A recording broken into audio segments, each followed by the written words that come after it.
जिल्ह्यात ओला दुष्काळ जाहीर व्हावा यासह विविध मागण्यांसाठी युवा संघर्ष मोर्चाच्या वतीनं लोटांगण आंदोलन जे आहे हे करण्यात येतं आहे। देवळी येथे हे आंदोलन होतं आहे आणि आपण पाहू शकतो या ठिकाणी शेतकरी जे आहेत या शेतकरी लोटांगण आंदोलन घेत या ठिकाणावरून तहसील कार्यालय देवळी या ठिकाणी जाणार आहे। तब्बल 1.5 किलोमीटरचं हे अंतर आहे आणि हे अंतर कापत लोटांगणाने नेमका कशा पद्धतीनं हे लोटांगण आंदोलन होतं आणि एकूणच शेतकऱ्यांच्या ज्या मागण्या आहेत, ओला दुष्काळ जो आहे अतिवृष्टी वर्धा जिल्ह्यात झाली, अतिवृष्टीनंतर ओला दुष्काळ जो आहे हा ओला दुष्काळ जाहीर करावा अशी मागणी या आंदोलनातून करण्यात येते आहे। आपल्यासोबत आंदोलक जे आहेत किरण ठाकरे, त्यांना आपण विचारूया काय सांगाल, कशा पद्धतीने हे आंदोलन करत आहे?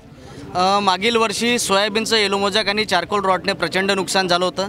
त्याच्यानंतर गारपिटीने चण्याचं नुकसान झालं, अतिवृष्टी झाली आणि आज वर्धा जिल्ह्यामध्ये गेल्या महिन्याभरापासून सततधार पाऊस सुरू आहे, अतिवृष्टी सुरू आहे, परंतु सरकारचं कुठलंही लक्ष या विषयाकडे नाही आहे। शेतकऱ्याला एवढं नुकसान होऊन सुद्धा एक पैशाची मदतसुद्धा शेतकऱ्यांना अजूनपर्यंत मिळालेली नाही।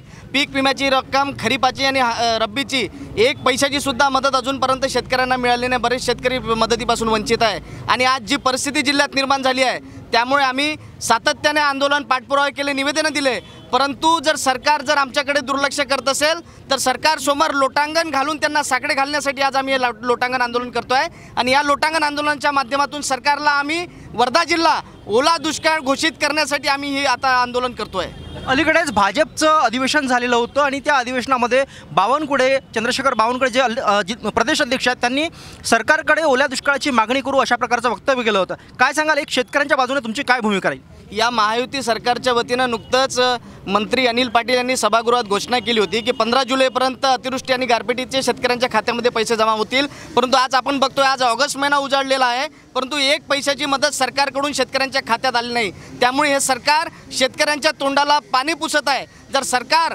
आमच्याकडे दुर्लक्ष करतील तर याच्यापेक्षा तीव्र आंदोलन सरकारच्या विरोधात आता आम्ही येणाऱ्या काळामध्ये करणार आहोत।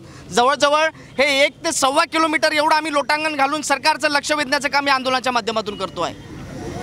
तब्बल 1.25 किलोमीटरचं अंतर कापत हे आंदोलन जे आहे हे आंदोलन देवळीच्या तालुका प्रशासनाकडे पोहोचणार आहे आणि निवेदन देत आंदोलनातून शेतकऱ्यांची जी मागणी आहे ही मागणी रेटून धरल्या जाणार आहे। तब्बल वर्धा जिल्ह्याचा जर आकडा पाहिला तर 11,000 हेक्टर इतक्या क्षेत्रात ओला दुष्काळ जो आहे हा ओला दुष्काळ किंवा अतिवृष्टी जी आहे ही अतिवृष्टी झालेली आहे आणि अतिवृष्टीमुळे हे जे नुकसान आहे या नुकसान भरून काढायचं असेल तर ओला दुष्काळ जाहीर करावा अशीच मागणी होते आहे। एकनाथ चौधरी, एबीपी माझा, देवळी, वर्धा। एबीपी माझा, उघडा डोळे बघा नीट।